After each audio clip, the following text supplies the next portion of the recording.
Hi, everybody. Good evening. Welcome to the Finding You podcast. I am Dr. Brad Reedy. Today is Tuesday, July 22nd, 2025. Tonight, I'm going to be discussing perhaps one of the most common, if not the most common, question that I get asked by parents who have children in treatment. The idea of dealing with a child's perpetual chronic resentment about having been sent away to treatment or being required to go to therapeutic services or treatment.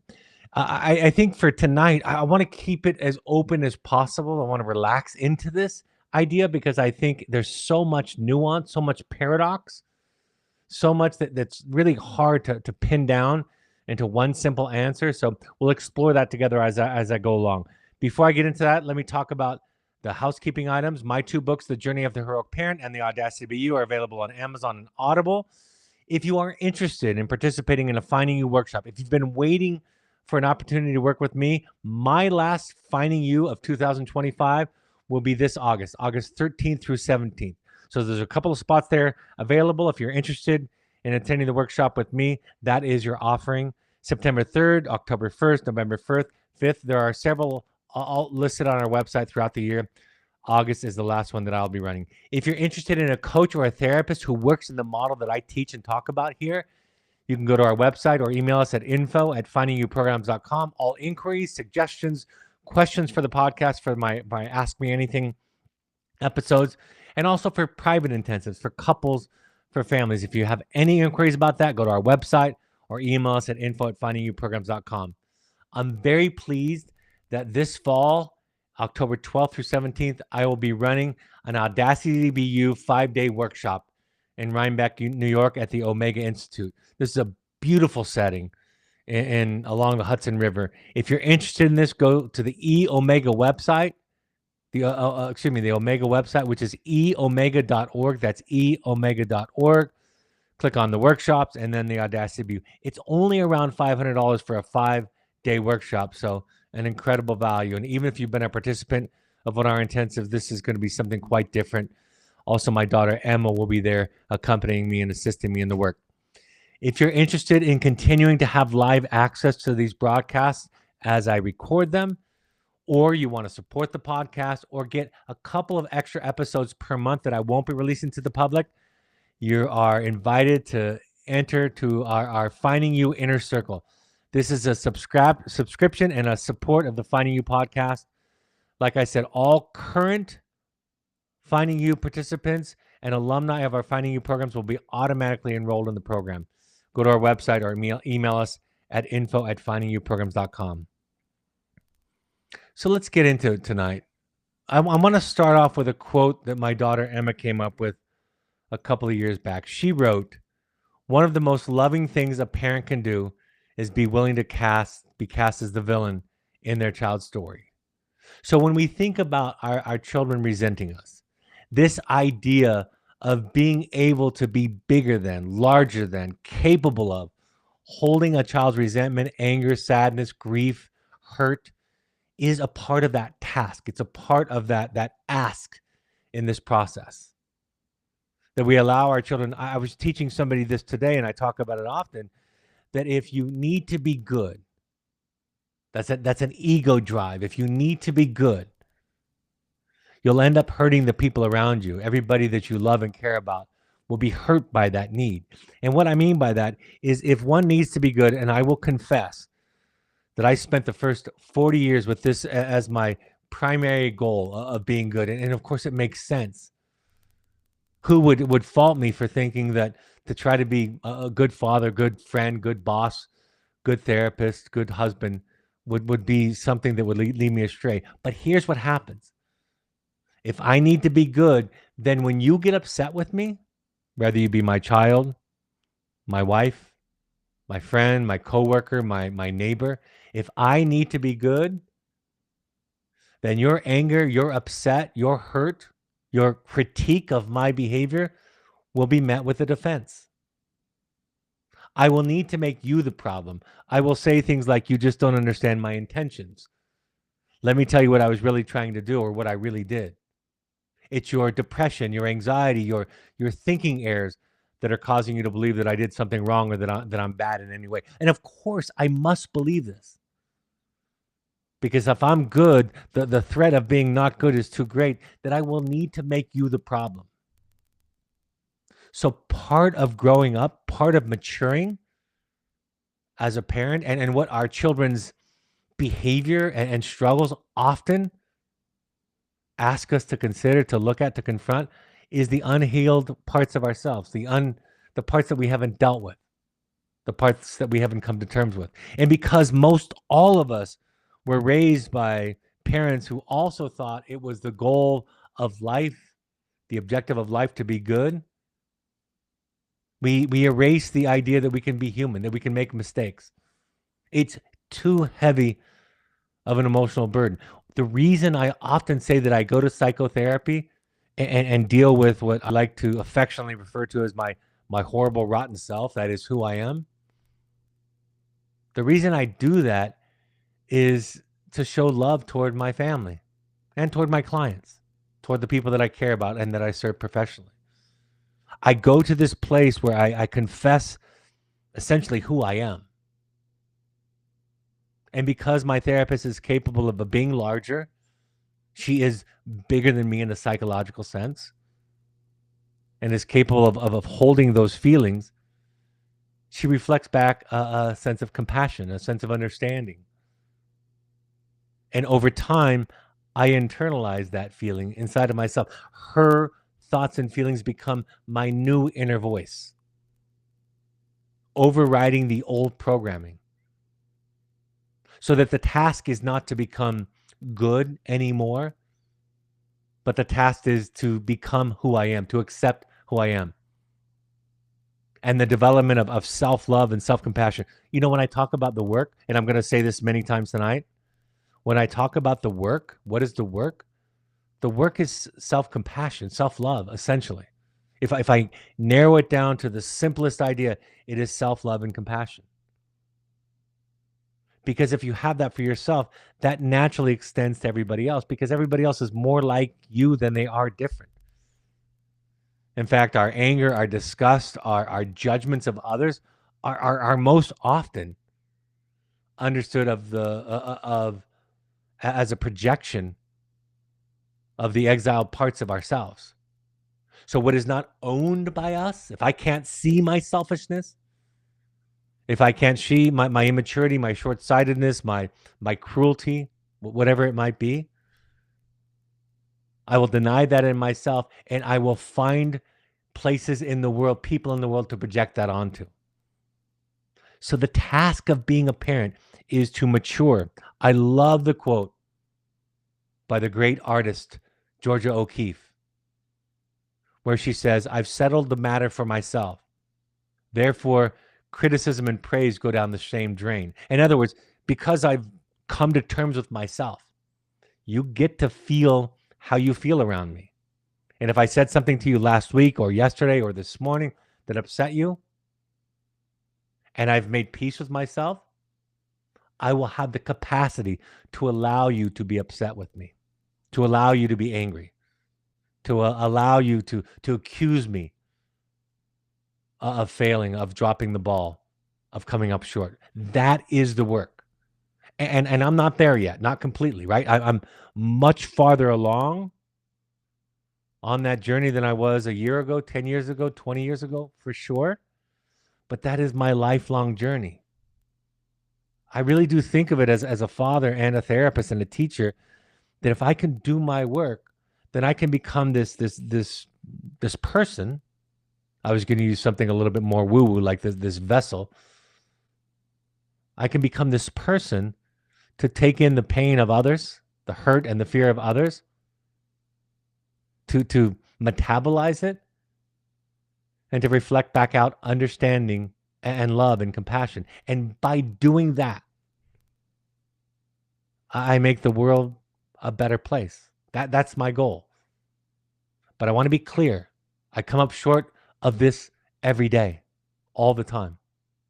I have to go back to therapy and confess that I wasn't able to do it, that I lashed out at somebody, that I punished somebody, that I had a bad session, that I couldn't show compassion toward my wife or toward my children, that I became more obsessed with getting it right than with connection. So that's the work. The work is to love yourself. And when you love yourself, you become this conduit where you alchemize the fear, the anger, the hurt, the pain of the world through your body, and you send back out love. I've said this before. The Buddha, before he became the Buddha, left his family. Take that in for a second. The one that we associate with compassion, with love, with enlightenment. The first step was to take care of himself at the cost of others. Somebody asked me recently, how do you know if you're doing the right thing or you're just being selfish? And the answer is, you don't.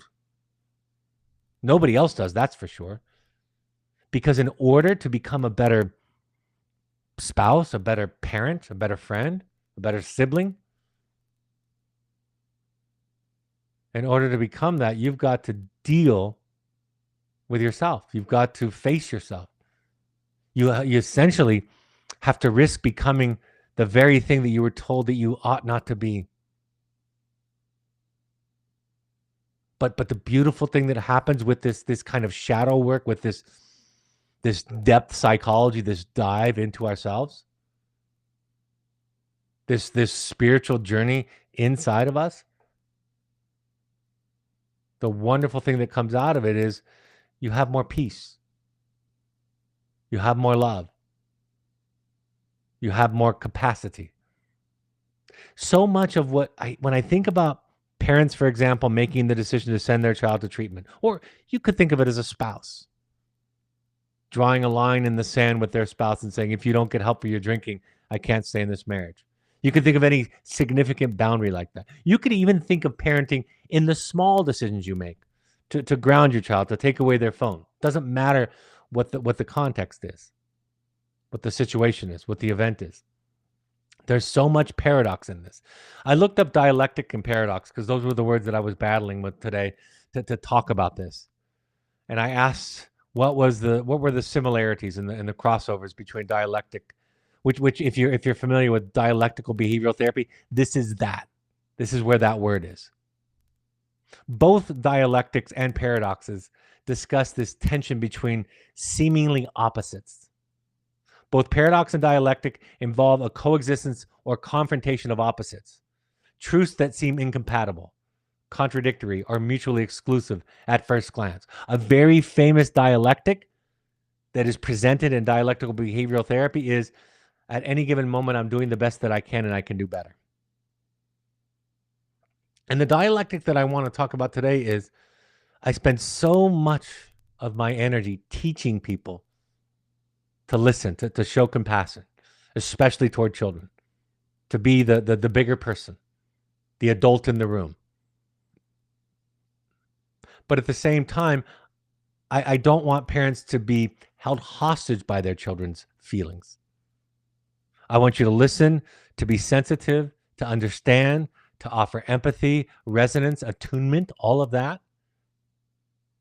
But I don't want you to be held hostage and driven by their feelings, seemingly at every step trying to make them feel better and happier. And that might seem like opposites, but that's what I'm talking about. Dialectics and paradox talk about this transcendence of binary thinking. Each of those ideas resists simple either or logic and invites deeper reflection. They often lead to insight by containing rather than resolving tension. Used in philosophy, theology, and psychology, Jung, Hegel, Kierkegaard, Zen Buddhism, all traffic in both of these ideas, seeing paradox and dialectic as roads to deeper wisdom. Sometimes in Buddhism, it's called the middle path. I often say in Western psychologies and Western religions and mythologies, dialectics isn't something that we talk about as much. In Eastern religions, it is more often talked about. This idea that love and grief are the other side of the same coin. That fear and love are the other side of the same coin. That we can be angry at our parents and also at the same time love them and be grateful. Just that idea right there. I can love you and be grateful for you, and I can still be angry and carry resentment for you at the same time. I remember when my father passed away in 2020. He died of COVID, April 15th, 2020, right when the pandemic was heating up. And I remember sharing it with some friends, and they had gone through the loss of their father, and so of course they were projecting onto me their experience. And I was assuring them, I said, my father and I weren't close. We hadn't really had a close relationship since he left when I was a child. Haven't really talked for the most part in 10 years prior to his passing. I talked to him the week of his passing. And then my friend said to me, he said, yeah, but I'm sure you probably feel guilty because you don't feel sad. And I said, I don't feel that either. I remember my brother, my older brother, wanted me to go out and visit my father. We couldn't really see him because at that time they weren't allowing people into the hospital. We didn't know a lot about COVID, and everything was very, very careful. And it was deadly. And I said to my brother, I don't think I need to go out there. I don't think that's something I need to do for myself. And he said very humbly, very lovingly, he said, I guess I'm just afraid that you're going to regret it. And I said, I appreciate your concern, but I think I know myself well enough to know what I need, what I want in this situation, and I'm at peace with it. And I ended up being the last person in our family to talk to my father. I talked to him a couple of times before he passed away and found my peace with him in that way. But this idea that it's all one thing, think about the contrast of dialectics and paradoxes. The contrast is the binary. It is what we call in psychology borderline functioning. All or nothing, us or them. You either love me or you hate me. You're for me or you're against me. Right? The human psyche reduces things to these binary, these pairs of opposites, because it's simpler. If I can reduce the world into good and bad, right and wrong, us versus them, it makes it very easy for me to manage. But the uncertainty, the complexity, the nuance that comes with paradox and dialectics challenges my psyche. In fact, in a large extent, in a large way, the ability to tolerate and embrace paradox and dialectics is an indication of one's mental health. Another reason why I don't really traffic in politics, because it's so drenched in this binary, this borderline functioning. And why is it drenched in this borderline functioning? Because the world is full of fear. But I love to meditate on the idea and to share with people a quote that I came across some time ago that said, all the mystics agree on this one thing. The thing that all the mystics agree on is that all is well. All is well. Doesn't mean that there's no pain, there's no grief, there's no loss, there's no hurt. But the situation is not dire. You see, fear is the poison. It can serve us, it can keep us safe. But if we become stuck in it, or it becomes stuck in us, we have to make the world much more simple than dialectics and paradox, than the middle path invites us to see the world through. Paradox asks us, can you sit with this? Dialectic is a process of moving through it. Can you move through this? In psychological work, paradox is often where the client arrives. For example, I hate my mother, but I also love her. Holding those pairs of opposites is growth. Dialectic is the therapeutic process, helping the client oscillate between poles until something new is born. Something richer, something deeper, something more profound, something more transcendent. You see, the use of poetry, the use of analogies, of allegories, of parables, is because we don't have words that quite capture this, right? Our language leads us to this idea of opposites, of the binary. Whereas metaphor allegories, stories can teach us. I was just watching a story this week, even though I say this all the time, I saw it again. Saw the new Superman out with my family. And one thing that they did in this particular version of Superman, as well as any that I've ever seen, is they made him human. Because one of the lessons of our myths, of our stories, is that the hero is not all bad and the villain is, the hero is not all good and the villain is not all bad. So yes, we go to Superman because it's fun, because it's a distraction. But the stories that remain, the stories that we repeat generation after generation, civilization after civilization even, are the stories that resonate with the deepest of human experiences. So let's talk about some of the dialectics and paradoxes.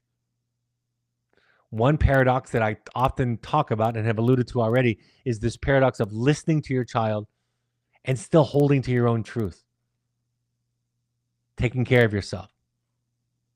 The most common mistake that I hear people make as they interpret my work, what I write and what I teach, is that they hear that they have to listen to their child forever, ad nauseum, no matter what. That task cements them as a good parent. But remember, if the goal is not to be good, the goal is rather to be human, then the real thing I'm teaching, the real thing I'm inviting is you listen to your child as much as you can. And if you can't, or to the extent that you can't, you go fill your cup somewhere else. Then you come back to the child and you say, I have more now than I did yesterday or this morning or an hour ago or last year. I can listen again. Until you're drained again, and then you take a timeout. You meditate. You take a walk. You watch your favorite television show. You play a game on your smartphone to escape, to rest your nervous system, and then you come back. See, the spiritual work of psychology is not about being so good and so capable that you do everything right and perfect. The spiritual work is looking at yourself honestly, getting rid of the shame and the guilt and the self-criticism and judgment. But we've been taught to fear that if we just accept ourselves, that we'll end up being the worst kind of human being there is. But the fact of the matter, just the opposite is true. People who become who they are the most, in fact, they are really the only ones capable of love. Because otherwise, if you're doing a thing in parenting or in marriage or in friendship, if you're doing it to be good, you're serving your ego. That's why it doesn't make sense to think about some of the teachings that we've interpreted over the centuries as commandments. Love thy neighbor as thyself. That doesn't make sense. I've never been able to generate love out of nothing. It has to come from somewhere. That energy, that act of loving has to come from somewhere. And if I just behave in such a way that it looks loving, the person will feel that. And it really will be in service of me. And when you don't feel loved, when you don't appreciate my love, when you don't absorb my love, I'm going to get mad at you. Because you're getting in the way of the project, which is for me to demonstrate my goodness.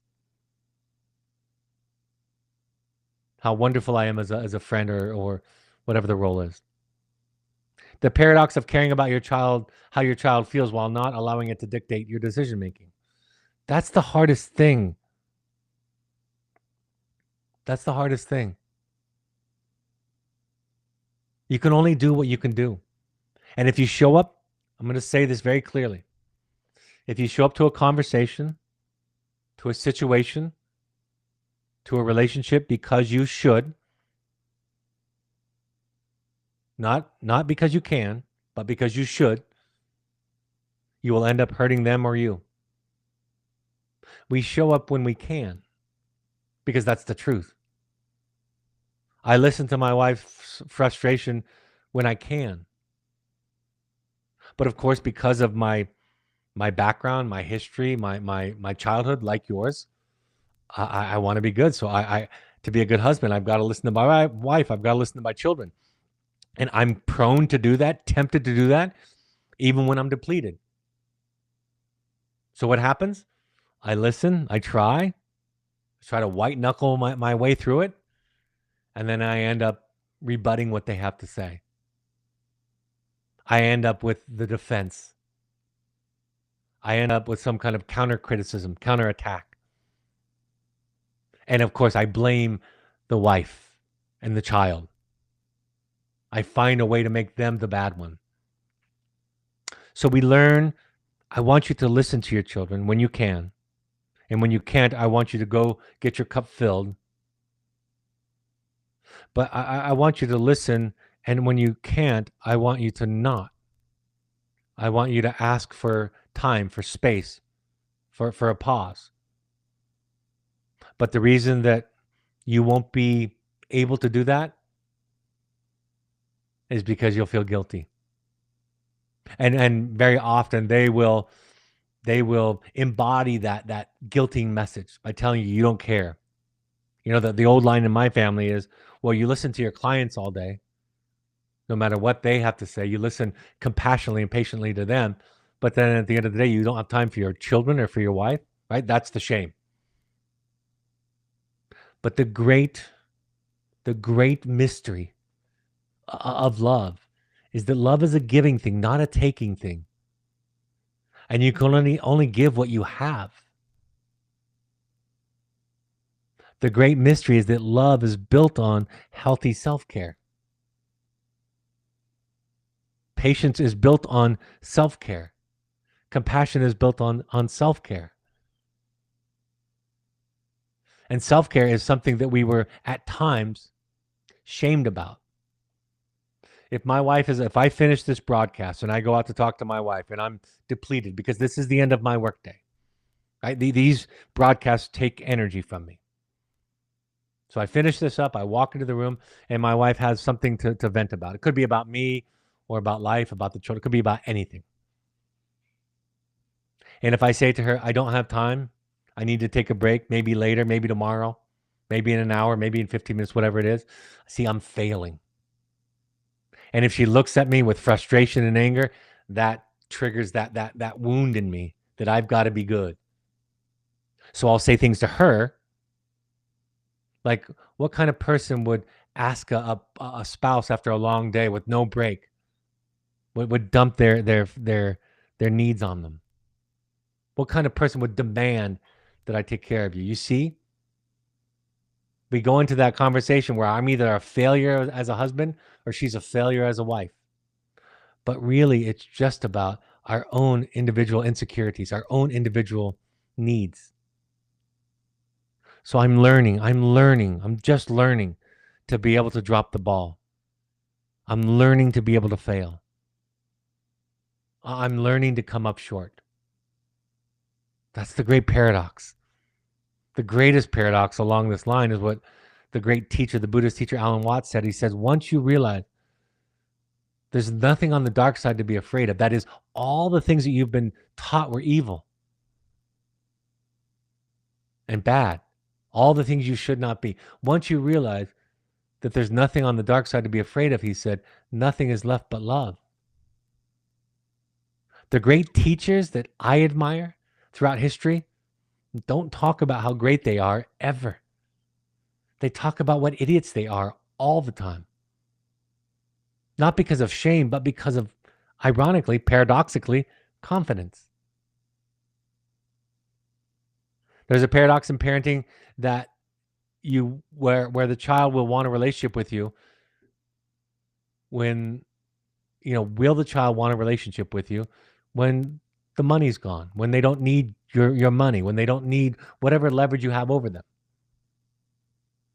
Will they still want to have a relationship with you? Or will they come to you out of obligation, out of some kind of duty? To be a good child, by the way. To take care of your ego. I don't want my children to come home for the holidays because of guilt and obligation and duty, not even a little bit. I want them to come home because they want to come home. I want them to come home because being with me feels good to them. safe, welcoming. And I would rather not that they come home out of duty or responsibility or because it's the right thing to do, is because that's what they've been told that families do or children do. I'd rather them not do that if it hurts them. I don't want my children showing up to relationships and situations out of this moral obligation. I want them to show up to relationships that provide them a sense of meaning, connection, resonance, that make them feel alive, seen. So after your children, I ask parents, after the money is gone, after the leverage is gone, will your child want to be around you? And I get questions very similar to the questions about if my child will forgive me, if they will hold on to this resentment.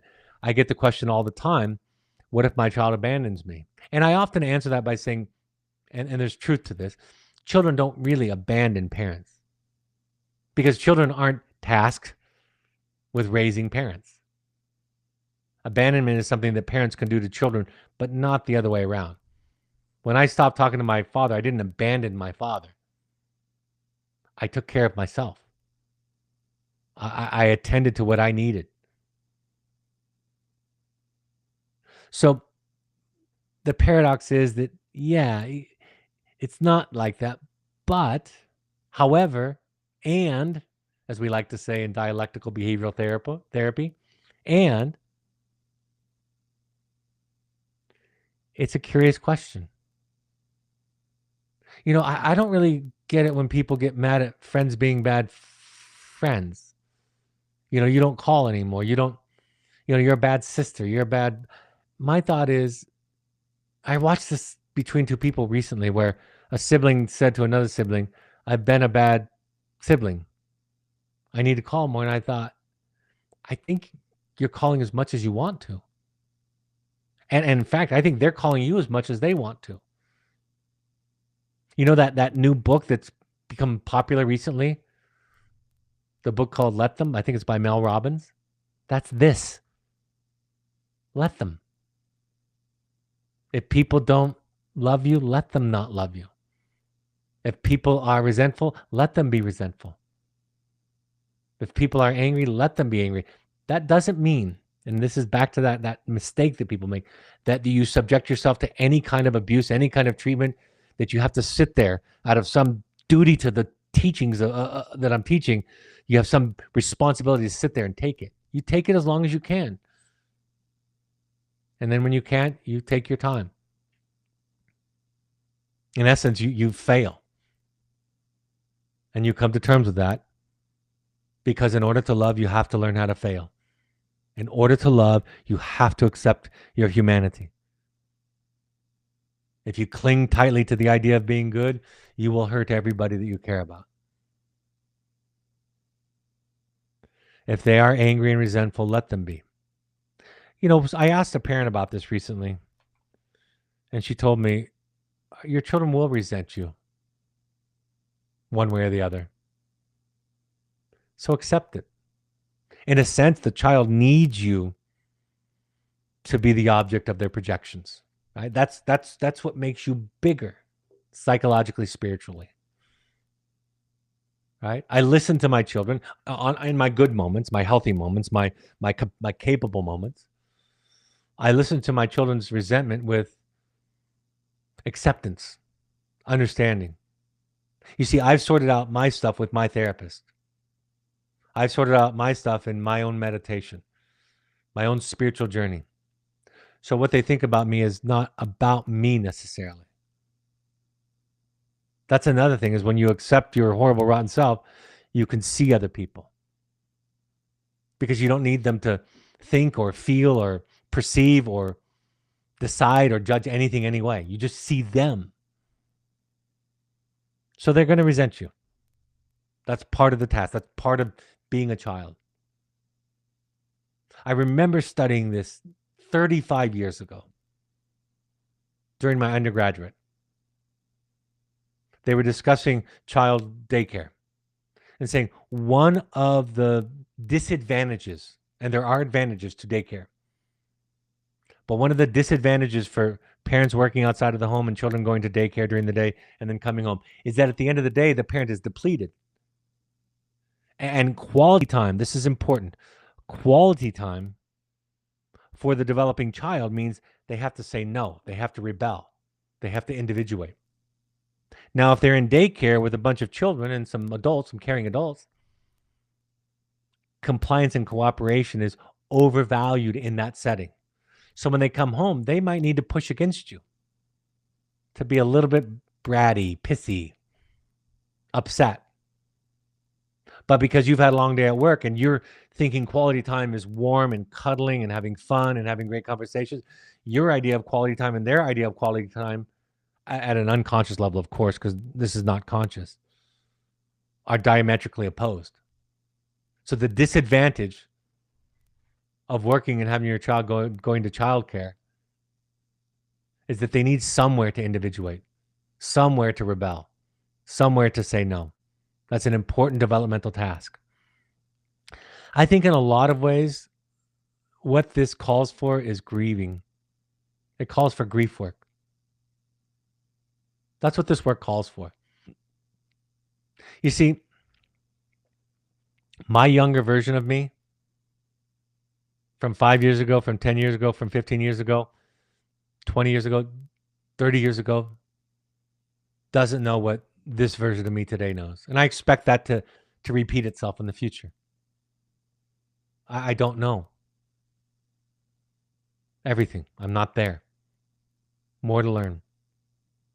And so in some ways, I look back at making choices, whether it was sending my child to treatment, which I sent 2 of them, or whether it was the way that I dealt with smartphones, the way that I dealt with friends, with girlfriends, boyfriends, with grades, with all of it. I have more wisdom and I have more capacity today. I have a bigger vision today than I did when I was in my 20s and 30s. I'm 57 now.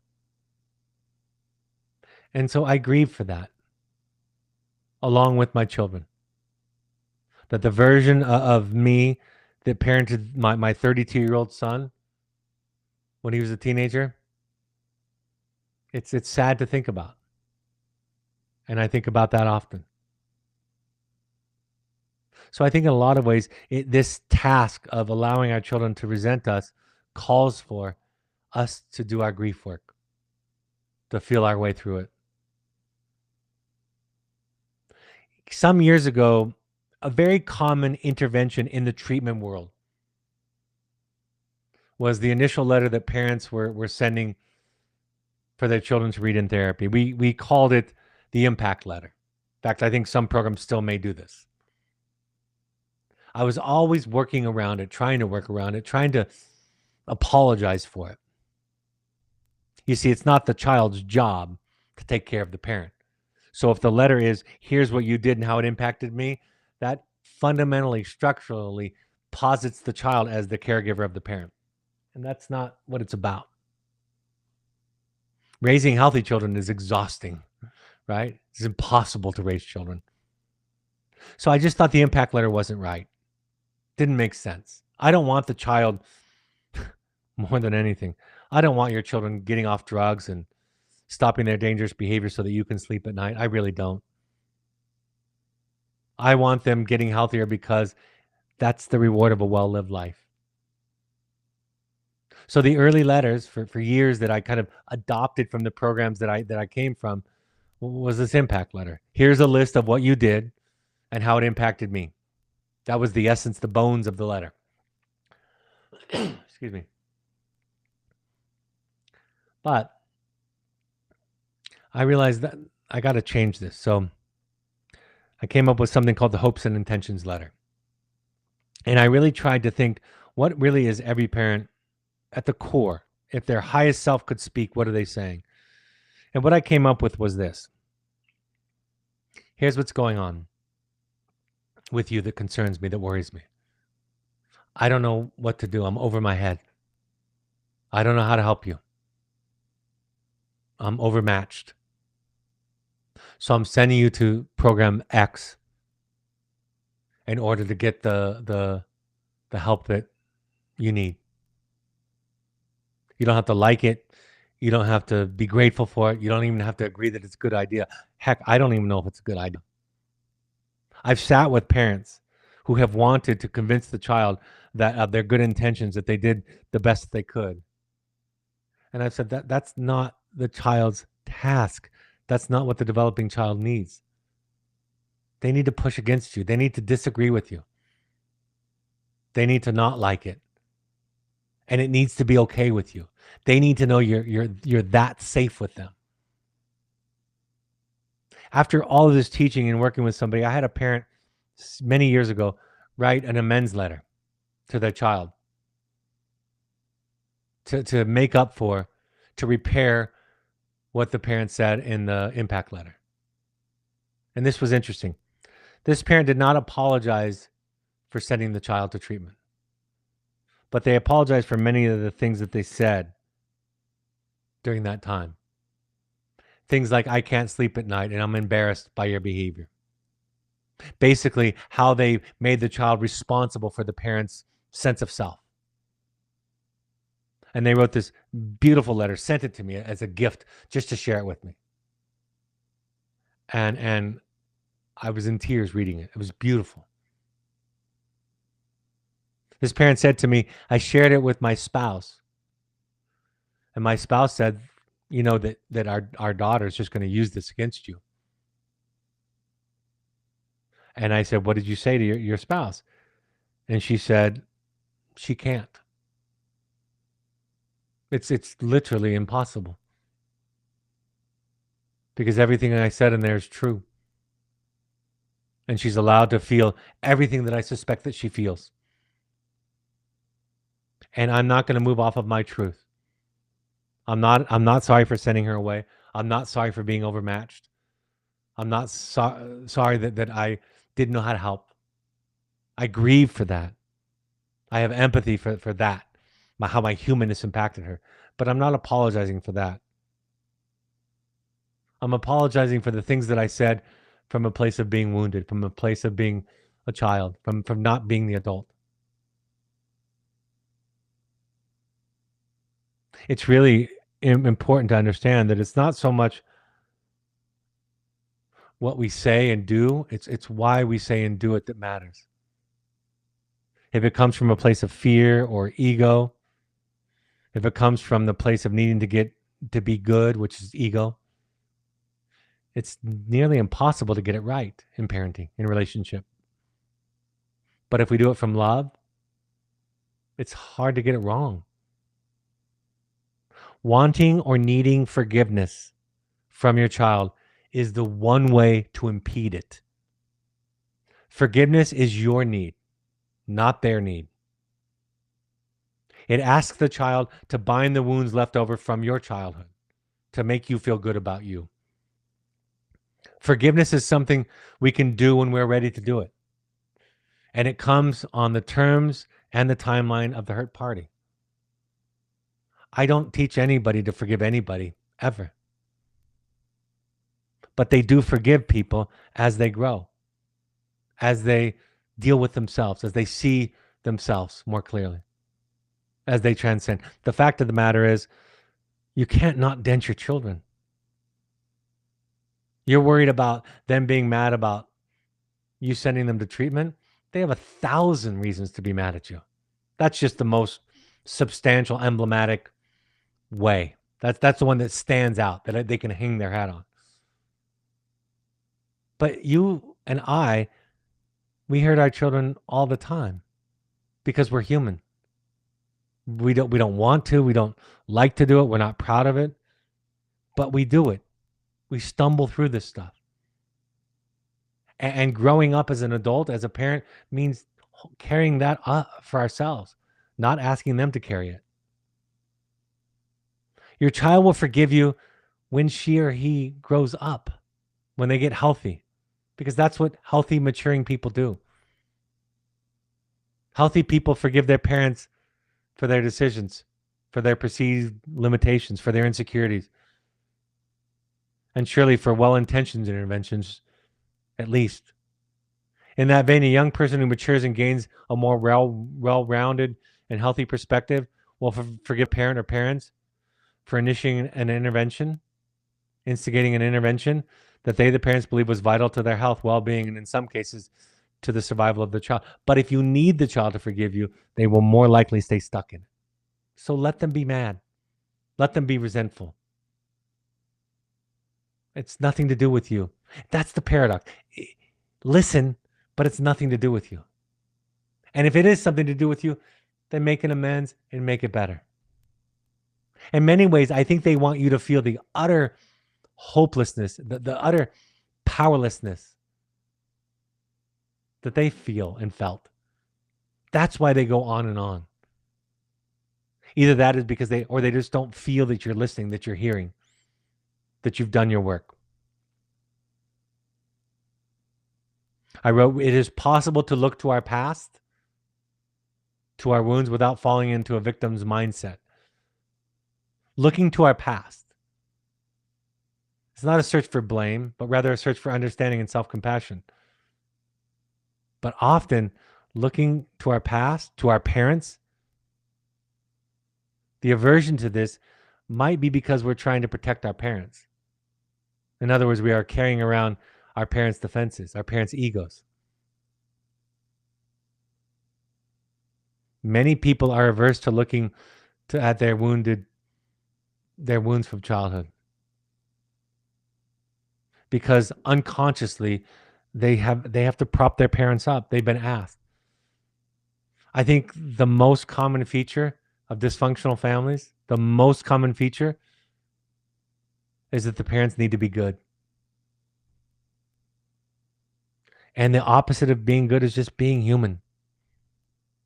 That's another thing that the myths are trying to teach us, just to be human. Alice Miller talked about the capacity of a parent to be there for the child. How does our work, the work that we do, the work that I invite you to do, how does it relate to parenting? She wrote, for a parent can react empathically only to the extent that she has become free of his or her childhood. If she denies the vicissitudes of her early life, she wears invisible chains. What the mother had once failed to find in her own mother, that is, acceptance, love, welcoming. What the mother had once failed to find in her own mother, she was able to find in her child. Somebody at her disposal who could be used as an echo and could be controlled, who was completely centered on her, would never desert her, and offered her full attention and admiration. One of the great gifts of this no contact culture that we see nowadays, with people going no contact with their family, is it evens the playing field of power. The child now says, you have to earn your ticket to my life. And they have that right. I don't want to give up that right to my mother and my father, to my family of origin. And I don't want your children to give up that right either. Alice Miller goes on to say that when we ask our children to care for our feelings and provide our security, the security we needed, should have received in our own childhood, we often require them to suppress or repress parts of themselves to make us feel okay. The parents, she said, have found in their child's false self the confirmation that they were looking for. So the question about forgiveness, the question about resentment, it's not their need.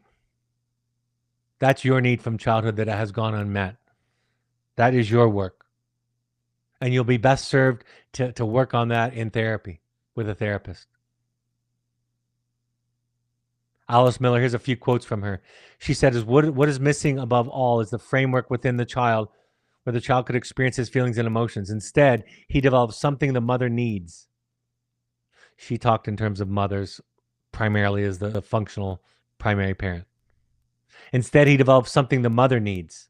And although this certainly saves his life by securing his mother or father's love at the time, it may nevertheless prevent him throughout his life from being himself. The parents have found in their child's false self the confirmation they were looking for, a substitute for their own missing security. A child can never see through the unconscious manipulation. It is like the air he breathes. He knows no other and appears to him to be the only breathable air. And she tells the story when a 6-year-old's mother died, his aunt told him, "You must be brave. Don't cry. Now go to your room and play nicely. I can be sad or happy when anything makes me sad or happy. I don't have to look cheerful for someone else, and I don't have to suppress my distress or anxiety to fit other people's needs. I can be angry and no one will die or get a headache because of it. I can be that way when you hurt me without losing you. Today, I question things that do not make sense." That is the work. The work is to grow up. And the great paradox is, if you send your child to treatment and they get healthier, they will expose your emotional immaturity, your undone work. And that's not to pick on you.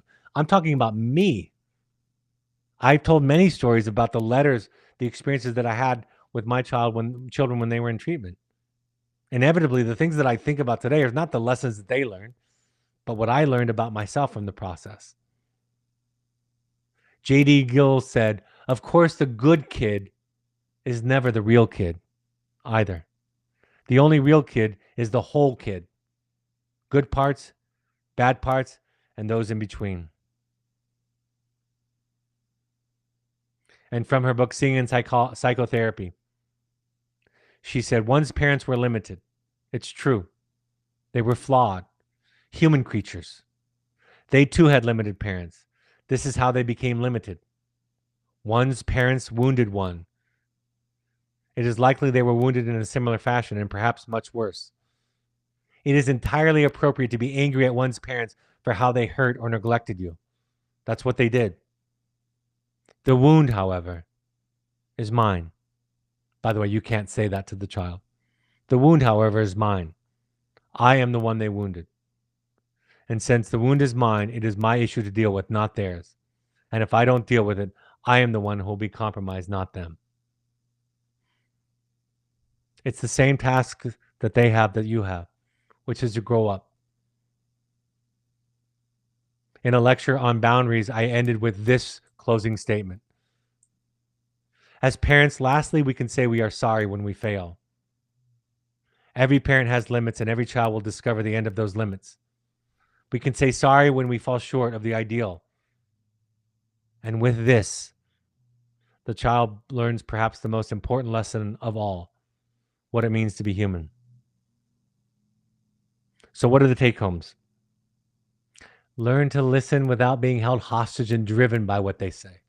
Learn to attune.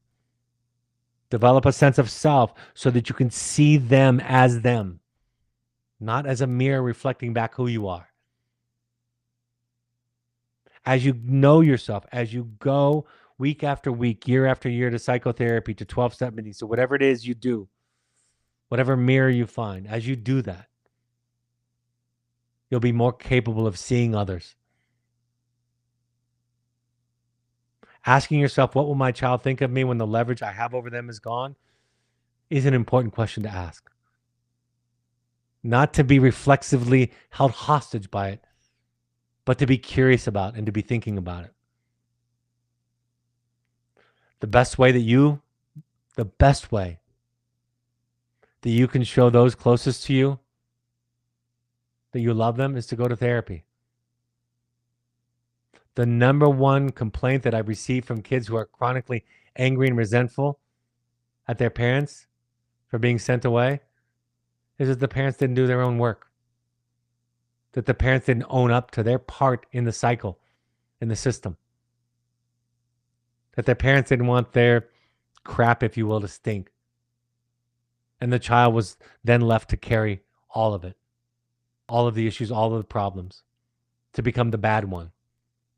In that fundamental way, we have completely failed. In that fundamental way, we have asked the child to raise us, to give us what our parents didn't give us. Most of this process is about learning to grieve. Learn to grieve, learn to forgive yourself. And when you forgive yourself, that doesn't mean that everybody else needs to forgive you. In fact, the more you forgive yourself, the more open and welcoming you will be to other people's resentment towards you, because it's not about you. It'll be like you're watching a movie where they're talking about somebody else. As Carl Jung said, the unlived life of the parent is the greatest burden for a child to bear. So if you want to love your children, to love everybody that you care about and care for, go do your work. Go carry your shadow, the unconscious parts of yourselves that you've neglected and avoided up to this point. Take those back. This is my closing statement. I said this a couple of years ago. You were wounded, more than some and less than others, but you were hurt. And the way you protect that pain hurts others, most pointedly your children. Work on yourself and discover that your fear, your hurt, and your anger are yours. Take those feelings back so your children don't have to carry them. This is the greatest love that you can give, and it will multiply. Your children will bring even greater healing to their children. And in this very simple way, your love multiplies throughout eternity. This is as clear as I can state it. If we don't take on the responsibility for our fear, it's our fear. It's in our bodies. If we don't grapple with and take responsibility and look at it and deal with it, our children and our partners will be asked to carry those wounds for us. That's our responsibility. That's how we show the people that we love them. All right, folks. My 2 books, like I said, Journey of the Heroic Parent, Audacity Be You, are available on Amazon and Audible. If you want to work with me in 2025, at Finding You, July 23rd is the last available offering that I will be doing. Then we have I messed that up. If you want to work with me at Finding You, August 13th is that offering. That's the last one I'll be doing this year. September 3rd, October 1st, November 5th, December 3rd. Go to our website. If you want a coach or a therapist who works in this model, go to our website or email us at info@findingyouprograms.com. That's also the place to go for private intensives, for suggestions, for questions. I'm going to be hosting a 5-day workshop at the beautiful Omega Institute in Rhinebeck, New York this fall, October 12th through 17th. It's around $500 for a 5-day program. Absolutely wonderful. My daughter will be right by my side the entire time. Go to the Omega website at eomega.org. That's eomega.org. Click on the workshops and then the Audacity to Be You. My next broadcast will be a week from today. I'm going to be going over the book Illusions by Richard Bach. I love that book. I was given it as a teenager when I was a struggling teen, and it's been something that has stayed with me all of these years. Illusions by Richard Bach. He also wrote Jonathan Livingston Seagull, if you recognize the name. That'll be next Tuesday, July 29th at 6 p.m. Mountain Time. I look forward to that. Thanks for joining me. And as always, I hope this is a helpful point of contact for you. For and on behalf of the people that you love and the people that love you, thank you for showing up. Because you looking at you, having the courage to look inside of yourself, to see your part of all of this, is the greatest way to show love to the people around you. Have a great evening, and I'll see you next week. Take care. Bye-bye.